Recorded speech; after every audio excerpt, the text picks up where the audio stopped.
On today's show, are the Boston Celtics going to be okay with switching on Luca like they did in March 1st? What else could we learn from that matchup that the Mavs played in the regular season against the Celtics? Talk about that and more today on Locked On Mavs. I'm Luka Doncic, and this is Locked On Mavericks. How about 10 Mavericks, NBA champions? Bang! It's good! And the Mavericks have won the game!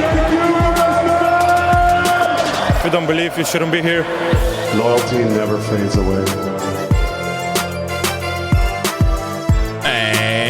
Welcome. You're Locked On to the Dallas Mavericks. My name is Nick Angstadt, media member and your best friend covering the Dallas Mavericks from the Locked On Podcast Network, your team every day. Thanks for being part of the show, making Locked On Mavs your first listen every day. Where the best way you can help us grow the show is to listen every day, sometimes twice a day. Leave a 5-star review on any podcast platform you listen to, like the video on YouTube, and comment anything below. Crossovers coming soon. Get ready to go to Locked On Celtics and comment over there. The Celtics fans are starting to emerge over on some of these videos here for Locked On Mavs. Hello, if you're from Boston. Hello, welcome. Let's talk about March 1st. The Mavs played the Boston Celtics, and there's something kind of interesting about this matchup because in most of the Mavs matchups against the other teams in the Western Conference, you looked back at the games they played in the regular season and you go, oh, okay, well, all these matchups happened before the trades, so no PJ, no Gafford. All these, like a lot of the Timberwolves games, there's only one that involved Luca and Kyrie, and that was before the trades. So you're like, okay, there's a bunch of disqualifiers. There's a bunch of things you look at and go, well, that matchup doesn't matter. The Thunder games, none of them mattered at all in the regular season. You go, all right, there's the Mavs had that 30-0 run against the Thunder, but like there's a bunch of guys missing in that game, a bunch, like half the rotation for the Mavs. But with the Celtics, they only play 2 times a year. And it's interesting to me that one of the games they played, everybody played. This was after the trades. All the Celtics players were healthy. Porzingis played in this game and started. So this is one of those rare games where you go, okay, we can actually maybe learn some stuff from this game. Now, it was a regular season game in March after the trade deadline. This was in the middle of the Mavs running through their, losing 5 out of 6 games stretch.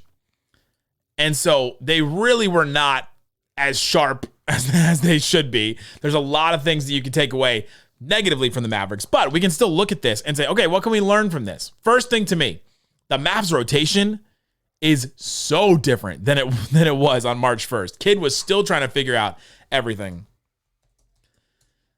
Dereck Lively started. Josh Green started.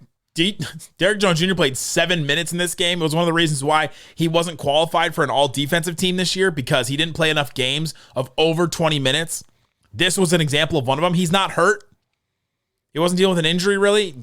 Just played 7 minutes. And so you look at this game, you go, okay, well, Derrick Jones Jr. played 7 minutes off the bench. Gafford played 6 minutes off the bench. 2 starters for you that have been crucial in this playoff run did not play big minutes. Josh Green started. He played 28 minutes. That's 10 more minutes than he's normally playing in the playoffs right now. Tim Hardaway Jr. played 20 minutes in this game. Lively only played like 23 minutes in this game. So there's a lot of things that are different. And this was what? Let's see. 1, 2, 3, 4, 5, 6, 7. This is the 8th game after the trades. So the Kid was still trying to figure everything out. You know, I'm not saying, oh, Kid was such an idiot for this lineup, blah, blah, blah. I'm not saying that anymore. He was still experimenting. He's still trying to figure out what he had. You know, Hardy didn't play at all in this game. You had, Dante Exum was still getting some big minutes. He was still playing lineups together, things like that. And so you look at that and you go, okay, well, that's something that we can change. The Mavericks are different. The Celtics are not different at all. The Celtics rotation is basically the same. Jaylen Brown only played like 30 minutes, and so that's obviously different. The amount of minutes are different for all these guys, but pretty much everybody that played and the amount of minutes that they play is about the same. And so for the Celtics, they're kind of like the control in an experiment. In science, when you do an experiment, you got the control. So you've got the one the one element that doesn't change in your experiment. That's the Celtics right here, because they are not going to change. This is who they are. I think the Celtics played who they are. They're going to be more intense. There's going to be more intentionality on defense. There's going to be, they're going to try harder. They're going to go over there, hustle more, all that kind of stuff for sure, being in the playoffs. But they were who they were. Took 43 threes, made 21 of them, shot 49% from 3 there. Were absolutely insane. Had 138 points. Garbage time started basically at the 4-minute mark of the fourth quarter. Kid just threw it. Al Horford hit a 3 in transition, and Kid goes, you know what? Screw it. We're done. But they were pretty much the same. And so one of the first things I'm looking at is who guards who. Jaylen Brown guarded Luca first, and he kind of stayed on him for most of the game. We'll talk about that in a second. Jrue Holiday started on Kyrie, but Derek White got a chance to guard him as well. Lively and Gafford were guarding the KP Horford combo. They were on those centers. That's something we'll also get to in here in a second. Josh Green started on Tatum. This is another big change, I think. Something that we can learn. It's the Mavs figured out who needs to guard the best player on the other side. That's going to be PJ. Now, in the second half, Kid figured it out and put PJ on Tatum. And Tatum just hit a bunch of really tough threes over him. He had a really good game. I mean, he hit 5 of 9 threes and just really tough shots that he hit. And I'm kind of okay with that. But that's something that'll change from the March 1 matchup to now, is that PJ will guard him more than what Josh Green did. PJ started on Brown in this game because PJ did start. My first big kind of question, though, or statement after going back and watching the March 1st, and by the way, I went back and watched it. I watched the entire game on stream, and I recorded it, and I sent it all to everybody on subtext. So subscribe to the subtext if you want to get that. If you want to get content like that, I send text to everybody. I answer questions. I'll do extra content like watching this game and everything. So if you want to watch that whole game with me, subscribe to subtext, and I'll send you the link. My first kind of big question, though, is are the Celtics going to be okay switching everything versus Luka? Because they did in this game. They switched everything. Brown started guarding him, and then the Mavs would come up and set a screen, and all of a sudden, Peyton Pritchard, I keep saying PJ, Peyton Pritchard was guarding Luka. If the Celtics are going to do that, that ain't going to work. That ain't going to work. Because Luka will take advantage of the smaller Derek White, the smaller Jrue Holiday, the smaller Peyton Pritchard, the weaker than him and smaller than him Sam Hauser. Al Horford, he's gonna blow by. It's gonna be hard for the Celtics to get away with that. This version of Luka. That's one of my first things I noticed in this game is, are the Celtics gonna continue to switch everything against Luka? Because he's operating on a different level than he was in this game. Luka had a pretty good game in this one. 37 points, 14 of 25 from the field. He missed 6 threes. He was 3 of 9 from 3. Went to the free throw line 8 times, got 11 assists in this one, only 2 turnovers. Like he did have a really good game. So he beat the switches pretty well in this one. But he did also just miss some chippies at the rim, things that he normally wouldn't do. Wasn't as sharp and wasn't as that aggressive either. Because it's a regular season game. It's just not the same as a playoff atmosphere. And so if they're going to switch the way they did in the regular season in this matchup from March 1st, I think it's going to be a real bad day for the Celtics. I think Luka will be able to dominate that. And so if he can do that, and if he does do that, which we think he will, because he did it against everybody that's tried to switch on him before, then all of a sudden, can Luka play someone off the floor? Because the Timberwolves really didn't want to switch. They really didn't allow until the very last possession of game 2 where Luka hit the game winner over Gobert. The Timberwolves really did not try to switch at all on Luka. They tried to keep whoever was on him and then just hedge and recover. They tried to really do that against Luka. They didn't want to give up the switches and allow him to just take Conley off the dribble all the time or take Gobert off the dribble all the time or get Cat into foul trouble. They really tried to not do that.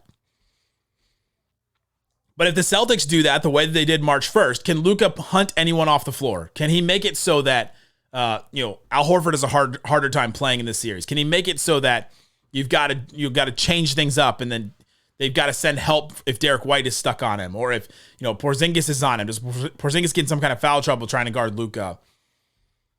Can Peyton Pritchard even play? If Luka is going to be on the floor, can Peyton Pritchard even play? If Luka is going to be able to hunt him every single time? It's a question. They switched everything on Kyrie too. Can Kyrie do some of that? I think because we saw Kyrie hunt some of the guys in the Timberwolves series where, all right, Conley's on him. He's going to go ahead and post up on him. Okay, he's got Cat on him. He's going to try to blow by him. All right, Jaden McDaniels is on him. All right, he's going to try to get real quick and run by him. And he was successful in some of those things. And so that's one of my big questions after watching that game back. The Celtics switched everything on Luka. If they're going to do that again, I think the Mavericks have a real opportunity there to take advantage of that. Because Luka just will beat that into the ground. And I think that he will hunt the matchup that he wants and be able to get that instead of having to fight through some of the other defenses that they'll throw at him. That's the first thing coming up. Let's talk about the Mavs defensive side of it, because the Mavs defense was not good in this game. And I think that they're much better than they were on March 1st. I'll tell you why coming up. Today's episode is brought to you by LinkedIn Jobs. LinkedIn Jobs helps you find the qualified candidates you want to talk to faster. Post your job for free at linkedin.com/LockedOnNBA. All you have to do is go to LinkedIn, and they know that small businesses are wearing so many different hats. If you own a small business, you run a small business for somebody, everything like that, you know that you probably don't have the time and the resources to be able to get the right person. But hiring is one of the most important things for a business. You've got to bring in the right people that you can trust, people that you know are qualified to run your section of your business that is just such a big part of your life. LinkedIn is constantly finding ways to make the process easier. They even just launched a feature that helps you write job descriptions, making the process easier and quicker. 2.5 million small businesses use LinkedIn for hiring. Post your job for free at linkedin.com/LockedOnNBA. That's linkedin.com/LockedOnNBA to post your job for free. Terms and conditions, they do apply. My first shot, my first make. Thanks everybody for hanging out with us on Locked On Mavs, being part of the show, part of the Raccoon Squad, listening every day. Appreciate each and every one of you for listening to the show. Again, subscribe to Subtext if you want more content. Text the number in the description of this episode, or go to the link in the description of this episode as well. All right, Isaac, let's get into some more things that I learned going back and watching the March 1st game, Dallas and Boston. Mavs rotation is different. The Mavs defense is also very different in this game. The Mavs defense was not crisp. PJ Washington did not look comfortable in this Mavs defense. Again, he's 8 games into his Mavs career. And now what? He's much deeper into his Mavs career now. He played 29 regular season games, and he's played 17 playoff games. He's much deeper into his Mavs career than he was 8 games into it, playing against the number 1 offense in the NBA. And I'll touch on the Boston Celtics offense, because if you're here because you're a Celtics fan, I'm going to be very complimentary of them a little bit later. But the Mavs defense is going to be very different than what we saw. Derrick Jones Jr. played 7 minutes. Gafford played 6 minutes. Josh Green started and played 28 minutes, and his defense was not very good on Jayson Tatum in this game. Tim Hardaway Jr. played 20 minutes, and he looked lost on defense a lot of the time in this game. The rotations were confused. They're giving up open looks. It just wasn't a very good defensive game. Again, this is in the middle of the Mavs losing 5 of 6 game stretch where the defense was so bad that I thought they needed a change in voice. I thought they needed a change in coach. This is one of those games that made me think that. You're just seeing them, the same problems over and over again. Giving up wide open threes because 2 guys are trying to, 2 guys are helping on the ball instead of 1 guy coming over to help on the ball. It was just too much mixed up stuff. The Mavs defense is night and day different compared to this game on March 1st compared to what they're playing right now. And so I think that's something that's interesting, that I think the Mavs, it will be better for them. One of the questions I have for their defense, though, after watching this game is, what do Gafford and Lively do when Boston plays 5 out, which they do always, unless they have Luke Cornett in, and that only really happens if KP or Horford are out. What do those two do? Because Dallas has not faced a 5 out offense quite like the Celtics. OKC was kind of close with Chet. When Giddey wasn't playing and Chet was out there, and even Jalen Williams, the other Jalen Williams, the big Jalen Williams, they did play 5 out. Like, they did play this. So the Mavs have been introduced to this style, but the Celtics one is just on a very different level. You look at all these Celtics guys, they are all taking threes. Their top 8 all take at least 3 threes a game. That's a lot. All of them. The Mavs have multiple guys that don't shoot threes in their top 8. Celtics don't have anybody that doesn't take less than 3 threes. And everybody's shooting well in the playoffs. Tatum is 29%. You don't expect him to shoot 29% from 3, for the rest of the playoffs here. Sam Hauser, known for 3-point shooting 33%. Those are their 2 worst 3-point shooters in the playoffs so far. I don't think that's going to last. Those guys are very good shooters. But what the Mavs did against the Thunder is they were able to put PJ Washington on Chet Holmgren, and then they were able to have somebody roam off of an Aaron Wiggins, or roam off of Giddey, or roam off of Lou Dort, and allow them to take those open shots. When the Mavs tried to do that a little bit in the Celtics game, there's like 3 or 4, maybe 5 possessions. I note them in the watch back that I did for Subtext. There are 3 or 4, maybe 5 possessions where the Mavs had Lively as sort of the roamer, and they just left like Drew Holiday open in the corner. Drew Holiday shot like 58% in the left corner this year. I think he shot 58 in one and 60 in the other corner. That's not going to work. Another one, I think he left Jaylen Brown wide open in the left corner, and Tatum just took a mid-range shot. You're like, they cannot sustain that. That's not going to work. And so what do the Mavs bigs do when they're playing this 5-out offense? And then when Lively or Gafford were guarding KP at the 3-point line, then all of a sudden the help is not the same behind. So it's all of a sudden the low man, you can't really send a low man on defense. The low man is like the guy that's closest to the baseline, basically, and is the guy closest to the rim. And that guy comes over and helps when somebody gets beat off the dribble, because it happens all the time. So Jaylen Brown beats Josh Green off the dribble. Somebody's got to come over and help. And it has been Lively or Gafford, because the Timberwolves play with a center. They either play with Rudy Gobert, or they send in Cat, who will play bigger too. And that had really benefited the Mavericks. Celtics don't do that. They've got KP out on the 3-point line. They've got Horford out on the 3-point line. There's not really a low man to send, because you're helping off of a corner at that point. And if your player's helping off of a corner, all of a sudden it's a wide open corner three, and the Celtics will just eat you alive with those. And also in the OKC series, the Mavs have kind of seen this 5 out. Chet only shot 26%. So unless KP is the guy that comes in and shoots 28%, and he shot really well from 3 this year, unless he's that guy that just doesn't hit it, knock down his open threes, and he took a bunch of deep threes in this game from March 1st. But unless he's that guy, then the Mavs can't play the same kind of defense that they played against the Thunder. It'll be a different matchup. The one thing, though, that I am very interested in, and that I do think is a good thing for the Mavericks, is I think Lively has grown so much, especially since this game. But in this game, even when I saw Lively in this game, which, by the way, he played this game in the mask when he had broken his nose in 3 places.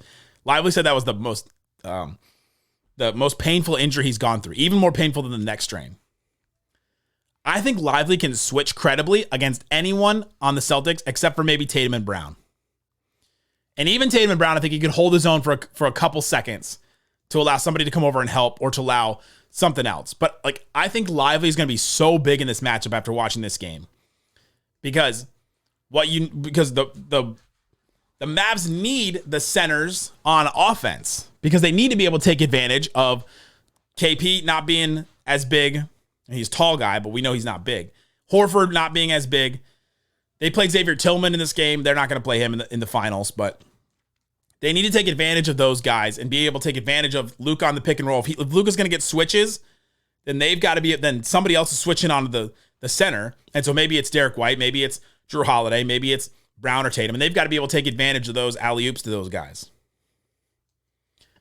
But then they need them the Mavs need those centers for offense. But what do they do on defense? That's been my big question. And if Lively can switch on pretty much anybody, then he's playable. Gafford, this may not be a good series this is probably not going to be a good series for Gafford.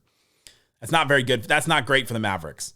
I think Gafford may be like a ceremonial starter in this series. Because what's he going to do? What's he going to do on defense? Because he can't really switch out as well as Lively can. And I think it's going to be a big Lively series.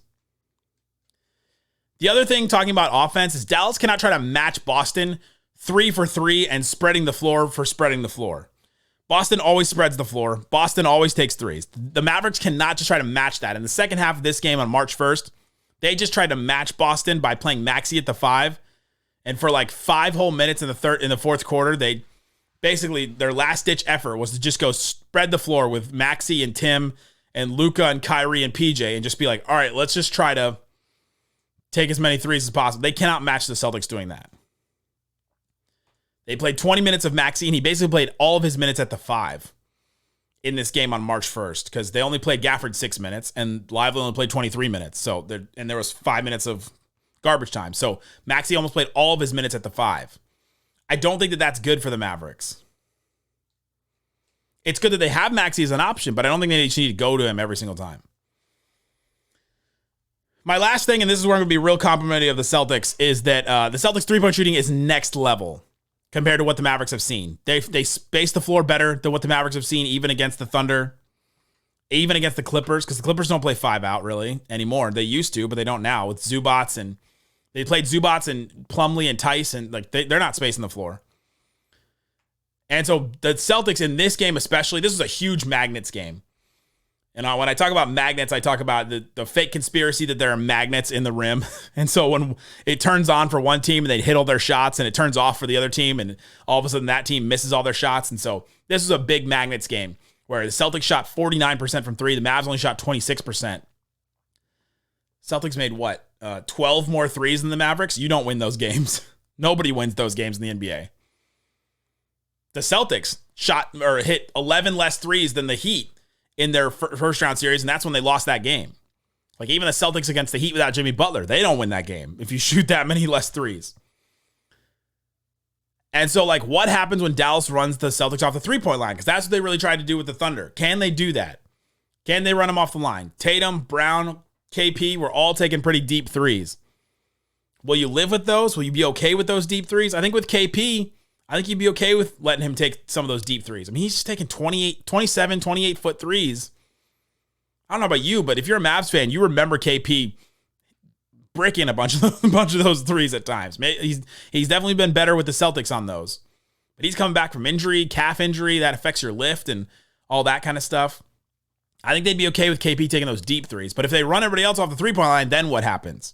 What happened in the Thunder series is they ran them off the line. They ran Jalen Williams and SGA, and they ran some of those guys off the floor. It just became a mid-range battle where SGA was just dealing in the mid-range, just over and over again, just mid-range shot, mid-range shot, mid-range shot. He would hit a bunch of them. Are they okay with Tatum doing exactly what SGA had to do in that series? He's gonna eat for sure. He's gonna eat on those. If you're just gonna go one-on-one with him and PJ Washington and let Tatum try and beat you, doing what SGA did, where you just break him down off the dribble and take a mid-range shot, I think you might be okay with that. The alternative is them just taking a bunch of threes. So that's the alternative. I mean, it's not like this is a great option. But then I think that if the Mavs run them off the three-point line, I think they're cool with Jrue Holiday, Derek White, and Jaylen Brown trying to do that, trying to beat them in mid-range. There's a couple shots where in this game on March 1st where Jrue Holiday is trying to take a mid-range shot. Like, I'm cool with that.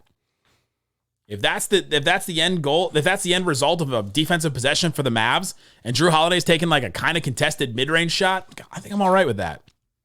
Derek White, same kind of thing. Jaylen Brown, it's he's a different level than those two other guys, but I think you're okay with those guys just taking some mid-range shots and trying to beat you from the mid-range. So what happens if Dallas does run them off the three-point line? They tried to do that against the Thunder, but they have not played a three-point offense like this one. So what I come away with from March 1st is that the Mavs played them pretty even throughout most of the game, and then the threes just really were not falling for the Mavs. 9 of 34. I mean, just brutal. And then for the Celtics, they hit a bunch of their threes, and they hit contested threes, they hit deep threes and all that. They can do that. They're very good. They're a very good three-point shooting team.